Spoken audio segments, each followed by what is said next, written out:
नमस्कार साथियों, मैं आपका स्वागत करता हूं लाइब्रेरी साइंस के इस बेहतरीन प्लेटफॉर्म जिसका नाम है एनोनिमस लाइब्रेरियन। आज मैं एक नई सीरीज स्टार्ट कर रहा हूं। ये एमसीक्यू की सीरीज होगी और इस पे कम से कम 12 से 13 लेक्चर आएंगे। हर लेक्चर में 50 क्वेश्चन होंगे और ये एकदम से बिहार लाइब्रेरियन के एग्जाम पे बेस्ड होंगे। ठीक है, तो आप इसको जरूर करें और जल्दी ही मैं एक ऐसी वीडियो लाऊंगा, 1-1.5 घंटे की होगी, एक मास्टर वीडियो होगी। इसके अंदर हम सारे लाइब्रेरी साइंस के कॉन्सेप्ट को एक जगह इनकलकेट करके ले आएंगे और आपकी एक वीडियो वो आपको इस एग्ज़ाम को पास करवा देगी। तो आपको इस वीडियो का इंतज़ार करना है और इस चैनल को सब्सक्राइब कर लीजिए ताकि ऐसे इन्फॉर्मेटिव वीडियो आपको लगातार मिलते रहे। ठीक है, तो चलिए हम लोग पहले क्वेश्चन से शुरुआत करते हैं। तो पहला क्वेश्चन हमारा क्या है?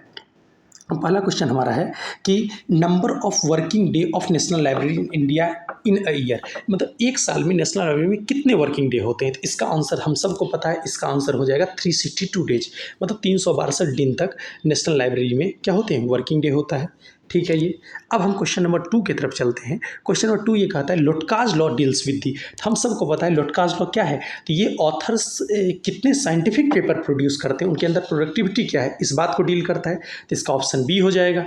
ठीक है, अब क्वेश्चन नंबर 3 की तरफ चलते हैं। क्वेश्चन नंबर 3 कह रहा है larger volume of high velocity complex and variable data is termed as. तो जब भी कभी आपको पता आए हाई वेलोसिटी कम्प्लेक्स, ठीक है, तो डेटा, तो जहाँ हाई वेलोसिटी की बात आई तो एक ही नाम आ सकता है और वो नाम होता है बिग डेटा का। तो इसका आंसर आ जाएगा बिग डेटा। अब हम नेक्स्ट क्वेश्चन की बात करते हैं। नेक्स्ट ये कहा जा रहा है सोनी ने पहला ब्लू रे डिस्क प्रोटोटाइप कब लाया था। तो इसका आंसर हम सब जानते हैं, इसका नाम हो जाएगा सोनी ने पहला लाया था अक्टूबर 2000 में। तो अक्टूबर 2000 हो जाएगा इसका आंसर। अब क्वेश्चन नंबर 5 की तरफ चलते हैं। 5 है आईएसओ। ये हमको पता है, आईएसओ हम लोग यूज़ करते हैं, ये एक नंबर होता है।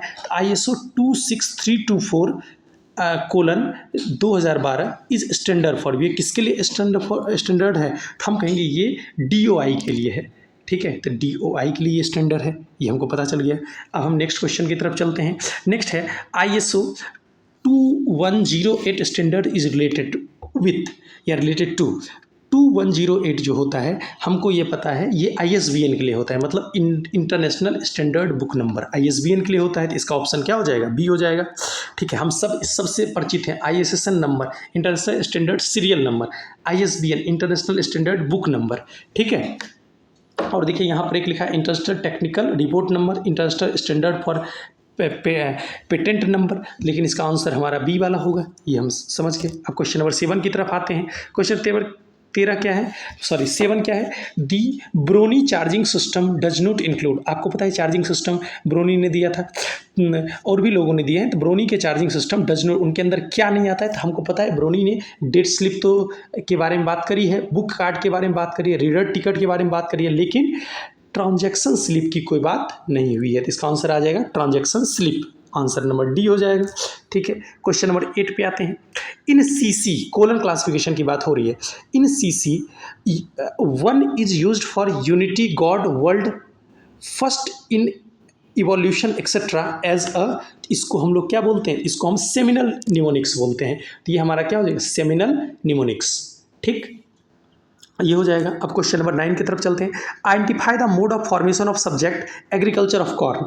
अब देखिए एग्रीकल्चर ऑफ कॉर्न के किस मोड से बनाया जा रहा है, तो हमने इसको पर रखा है कि और देखिए ये अकॉर्डिंग टू सीसी है। ठीक है, कोलन क्लासिफिकेशन। तो इसको हम कह सकते एग्रीकल्चर ऑफ कॉर्न जो है लेमिनेशन का के द्वारा है। किसके द्वारा है, तो लेमिनेशन के द्वारा है। ठीक है, इस बात को हम समझ गए। अब हम नेक्स्ट की तरफ आते हैं। नेक्स्ट हमारा है the number of successive characteristics forming the basis of its derivation from the universe of knowledge is known as. ठीक है, तो ये क्या कह रहा है, तो ये हम कह रहा है कि number of successive characteristics forming the basis of its derivation from a universe of knowledge. इसको हम ऑर्डर ऑफ क्लास कहते हैं। क्या कहते हैं, ऑर्डर ऑफ क्लास। इसका ऑप्शन बी हो जाएगा, आंसर सही है। अब क्वेश्चन नंबर हम लोग इसके बाद नेक्स्ट पे आते हैं। ठीक है, नेक्स्ट हमारा क्वेश्चन नंबर 11 की तरफ आते हैं। तो क्वेश्चन नंबर 11 क्या है, what is the third part of colon classification. Third part हमारा क्या है, तो हम कहेंगे क्लासिक्स एंड सीक्रेट बुक्स के बारे में है। तो ऑप्शन सी हो जाएगा, क्लासिक्स एंड सीक्रेट बुक्स है। अब हम इसके बाद कहेंगे क्वेश्चन नंबर 12 में देखते हैं subject entry which refers from the name of a. तो क्या होता है, सब्जेक्ट एंट्री जो होता है ये, इसको हम लोग क्लास इंडेक्स एंट्री कहते हैं। तो इसका ऑप्शन हो जाएगा ए, ऑप्शन ए हो जाएगा। ठीक है, अब हम लोग इसके बाद नेक्स्ट पे आते हैं, क्वेश्चन नंबर 13 आते हैं। The licence for accessing the Europa world of learning online is available through, तो किसके थ्रू अवेलेबल होगा, तो हम कहेंगे कि रूलटेज के द्वारा होगा। ठीक है, इसका ऑप्शन नंबर ए हो जाएगा, रूलटेज। ठीक है, अब आगे हम लोग क्वेश्चन नंबर 14 की तरफ आते हैं। What is the periodicity of annuls of library information studies published by NISCAIR in India. ठीक है, तो इसका क्या हो जाएगा, तो जो इसकी पेरियोडिसिटी होती है, तो इसकी पेरियोडिसिटी हमारी क्वार्टरली होती है। ठीक, एक मिनट, इसकी पेरियोडिसिटी क्या होगी, क्वार्टरली होगी। समझ में आ गया। ठीक है, मतलब एक ईयर में 4 बार आएगा। ठीक है, अब कहते हैं one facet publishing is a division of, तो one facet publishing is a division of, ये किसका डिवीज़न है, तो हम कहेंगे ये डिवीज़न है charter institute of library and information professional का, ऑप्शन सी हो जाएगा। ठीक है, क्वेश्चन नंबर 16 पे आते हैं। Who differentiated information and knowledge in the following ways, information is piecemeal, fragmented, particular, whereas knowledge is structural, coherent and universal. तो ये हमारा हमको पता है एफ मैकल्प और यू मैन्सफील्ड के द्वारा किया गया है। तो ये जो चीज़ मतलब इन्फॉर्मेशन और नॉलेज को जो अलग अलग वर्ड्स में बांटा गया है, ये इन दो लोगों के द्वारा किया गया है। तो इन दोनों को हम लगा देते हैं। ठीक है, इन दो लोगों के द्वारा ही किया गया है। अब नेक्स्ट हम लोग आ रहे हैं क्वेश्चन नंबर 17 की तरफ। कहता है in which of the following places the zonal office of RRRLF Raja Ram Mohan Roy library foundation are located. इसमें इसका ऑप्शन कौन सा हो जाएगा, तो हमको ये पता है राजा राम मोहन राय लाइब्रेरी फाउंडेशन का ऑप्शन हो जाएगा। देखिए यहाँ पर हमारे दिल्ली, त्रिवेंद्रम, मुंबई और हैदराबाद है। तो हमको ये पता है कि लोकेटेड इसमें पूछ रहा है, तो हम दिल्ली में है ही और इनका मुंबई में भी है। तो हमें लग रहा है इसका ऑप्शन ए और सी हो जाना चाहिए। तो यहाँ ऑप्शन देख लीजिए, हाँ बी, तो बी में हमारा ऑप्शन है ए और सी। तो इसका आंसर क्या हो जाएगा, A and C, B option हो जाएगा। ठीक है हमारा। अब क्वेश्चन नंबर 3 में आते हैं। Identify from the following the silver halide process used for reprography. तो रिप्रोग्राफी इस किसके लिए ये किया जाता है, सिल्वर हैलाइड। ठीक है, तो इसमें हम अगर कहेंगे सिल्वर हैलाइड, तो देखिए एक्सपोजर सही है। ठीक है, मिनिएचर नहीं है। ठीक है, तो एक्सपोजर, डेवलपिंग और रिंसिंग, ACD इसका ऑप्शन हो जाएगा। तो option number C, AC and D इसका ऑप्शन हो जाएगा सिल्वर हैलाइड वाले का। ठीक है, तो ये सब वर्ड ध्यान रखने हैं। ठीक है, which of the following are pillars of information literacy according to the SCONUL 7 pillar of information literacy. तो इनके द्वारा क्या क्या बात बोली गई थी, तो हम कहेंगे फाइंड, गैदर, आइडेंटिफाई, मैनेज। तो इसमें देखिए फाइंड नहीं बोला था, इन्होंने कहा था गैदर करो, आइडेंटिफाई करो और मैनेज करो। ठीक है, ढूंढना नहीं है, मतलब जो गैदर है, गैदर करो, एक जगह इकट्ठा करो, उसको पहचानो और उसको मैनेज करो। ठीक है, तो मतलब BCD इसका आंसर हो जाएगा। BCD मतलब ऑप्शन नंबर बी इसका आंसर होगा। तो ऑप्शन नंबर बी हम लगा देते हैं। देखिए ऑप्शन नंबर बी इसका आंसर हो गया। ठीक है भाई, अब नेक्स्ट पे आते हैं। नेक्स्ट इसमें क्वेश्चन नंबर 20 की तरफ आते हैं। क्वेश्चन नंबर 20 कह रहा है what is the meaning of the term information iceberg. देखिए इंफॉर्मेशन आइसबर्ग क्या होता है, इसका कुछ इस टाइप से होगा कि देखिए जैसे मान लेते हैं ये हमारा पानी है, तो इसका अगर ये देखिए ये बड़ा सा है, तो 3/4 जो होगा, अगर 1/4 विजिबल होगा और 3/4 क्या होता है इंफॉर्मेशन आइसबर्ग का, इनविजिबल होता है। तो इसका ऑप्शन ये हो जाएगा, डी ऑप्शन हो जाएगा। ठीक है ये। अब उसके बाद क्वेश्चन नंबर 21 पे आते हैं। What is the name of the committee responsible for Indian standard related to libraries. तो इसमें हम कह सकते हैं MSD5 जो है ये रिस्पॉन्सिबल है। ठीक है, Indian standard related to library के लिए। ठीक है, क्वेश्चन नंबर 22 पे आते हैं। World book and copyright day is celebrated on. तो world book and copyright day को, ये तो सबको याद है, 23 अप्रैल को हम लोग मनाते हैं। ठीक है, अब अगर लाइब्रेरियन एग्जाम्स में अपियर करते हैं तो आपको ये सब इंपॉर्टेंट डेज तो कम से कम याद होने ही चाहिए। ठीक है, 1-2 क्वेश्चन हमेशा आता है। To make at least 1 in every household illiterate is thrust area of policy #7 includes in. तो देखिए ये जो इंक्लूड किया जाता है, ये हम याद कर सकते हैं national policy on information technology 2012 की बात है। ठीक है, जो ये बातें बोली गई है, ऑप्शन बी हो जाएगा इसका आंसर। ठीक है, अब क्वेश्चन नंबर 24 में आते हैं। Identify which one of the 5 laws of library science that Ranganathan remarked as trivial truism in his writing library science and scientific method. तो हमको याद है कि जब ट्रिवियल टूरिज्म में को की बात करी थी ये रंगनाथन साहब ने, तो उनका यही था कि जो बुक है वो सारे बुक यूज़ के लिए है। इसी बात को मतलब कोई भी बुक बेकार नहीं होता है, हर बुक यूज़ के लिए होता है। और ये रंगनाथन साहब का फर्स्ट लॉ है, बुक इज़ फॉर यूज़, है ना। तो ये फर्स्ट लॉ हो जाएगा इसका आंसर। अब 25 में आते हैं, Wikipedia owned by the non profit Wikipedia foundation was launched on January 15, 2001 by. तो देखिए विकीपीडिया किसके द्वारा लॉन्च किया गया था? जिमी वेल्स और लैरी सेंगर के द्वारा। जिमी वेल्स और लैरी सेंगर, मतलब ऑप्शन ए हो जाएगा 25 का। ठीक है, 26 नंबर पे आते हैं। अनुकृति क्या है? अनुकृति एक क्या है? तो अनुकृति एक ट्रांसलेटिक इंडियन वेबसाइट है, मतलब ये ट्रांसलेट करती है, ट्रांसलेटिंग इंडियन वेबसाइट है। अब कहा जाए is proxy is a product of, is proxy किसका प्रोडक्ट है? तो हम कहेंगे OCLC का प्रोडक्ट है, ऑप्शन बी हो जाएगा। ठीक है, अब 28 में आते हैं, which of the following is not classical model of information retrieval. तो हम कहेंगे क्लस्टर करना एक क्लासिकल मॉडल नहीं है, ये मॉडर्न मॉडल है। ठीक है, तो ये चीज़ क्लस्टर करना ये हो जाएगा 28 का। 29 पे आते हैं, who criticise the concept of main entry as a relic of outdated technology. इन्होंने कितने क्रिटिसाइज किया था? माइकल गॉर्मिन ने इसको क्या कहते हैं क्रिटिसाइज किया था। ऑप्शन ए हो जाएगा 29 का। अब 30 पे आते हैं, तो 30 हमारा है identify the odd one out. देखिए इन सब में कौन सबसे अलग है? देखिए reference entry, centred entry, analytical entry और एडेड एंट्री। अब बताइए, सेंटर्ड एंट्री एक तरह से मेन एंट्री की तरह काम करता है, बाकी सब इसको सपोर्ट करने के लिए होते हैं, इसलिए तो इन तीनों में से सेंटर एंट्री सबसे अलग है। ठीक, अब path goal theory of leader effectiveness is developed bye. देखिए मैनेजमेंट का क्वेश्चन है ये। ठीक है, तो ये किसके द्वारा किया गया था? हम कहेंगे रॉबर्ट हॉस के द्वारा किया गया था। ठीक है, इसका ऑप्शन सी हो जाएगा। ठीक है, 32 पे आते हैं, Ambra is innovative open source platform for publishing open access resource articles is developed by. तो अम्ब्रा को डेवलप किसके द्वारा किया था? प्लॉस के द्वारा, PLOS के द्वारा डेवलप किया गया था। प्लॉस ऑप्शन हो जाएगा इसका सी। अब पूछा जाए the term weblog is was coined by. Weblog किसके द्वारा दिया गया था? तो वेबलॉग दिया गया था जॉन बर्जर के द्वारा, ये हो जाएगा जॉन बर्गर के द्वारा। ठीक है, बर्जर ही बोला जाता है।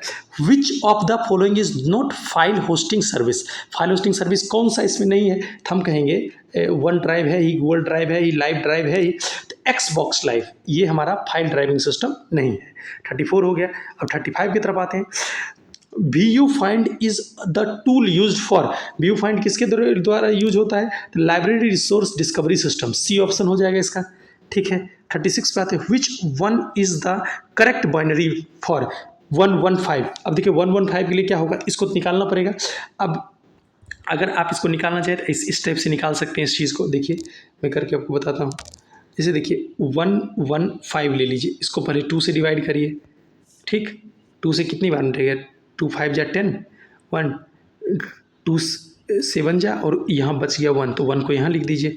ठीक, उसके बाद आप देखिए फिर 2 से लगाएंगे, 28 बार में लगेगा, 1 यहाँ बच जाएगा। फिर एक बार 2 से लगाइएगा, 14 बार में लगेगा। ठीक है, 0 यहाँ बच जाएगा। ठीक है, इस प्रकार से आप इस चीज़ को क्या कर सकते हैं, चलते लेके चलते चल सकते हैं। ठीक है, और 2 से लगा दीजिए, यहाँ 7 होगा, यहाँ 1 बच जाएगा।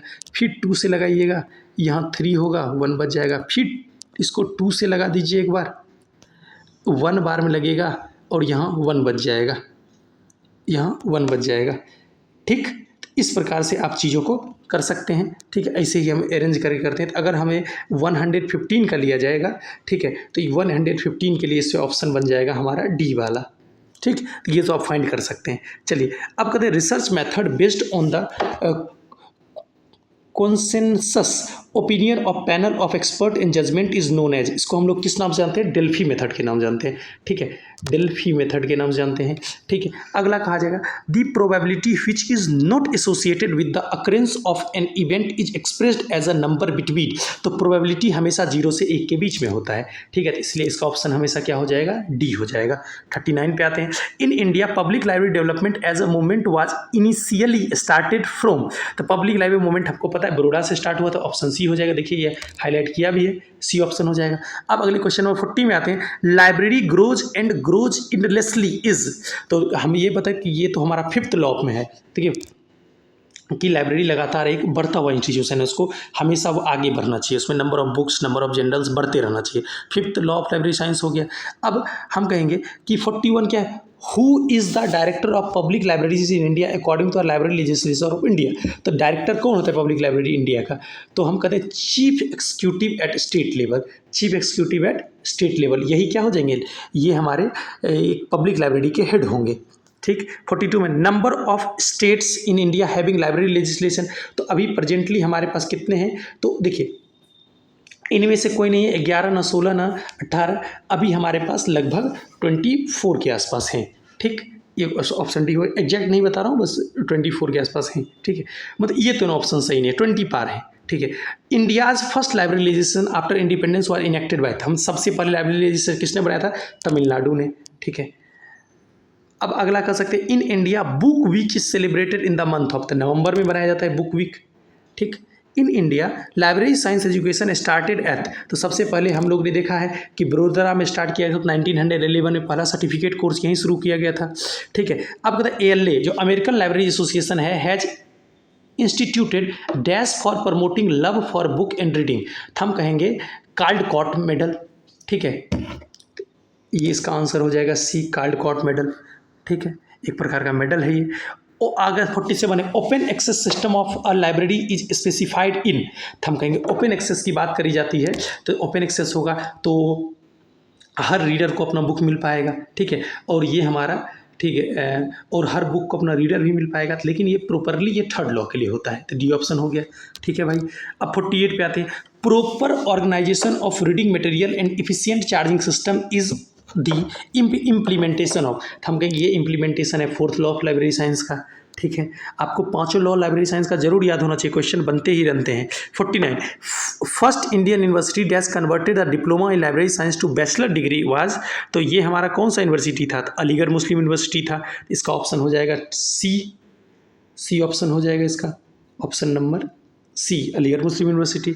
अब आते हैं 50 और आज का आखिरी question, collection and provision of information from various source over a period of time is known as long range reference service, इसका आंसर हो जाएगा A, long range reference service. तो ये हमारे आज के 50 क्वेश्चंस थे, उम्मीद करता हूँ आपको बेहतर लगे होंगे, और इस सीरीज को हमें लगातार कंटिन्यू रखना चाहूँगा। आप इससे जरूर जुड़ें और अपने दोस्तों के साथ इसको साझा करें। ठीक है, चलिए आज के लिए इतना ही रखते हैं, थैंक यू वेरी मच।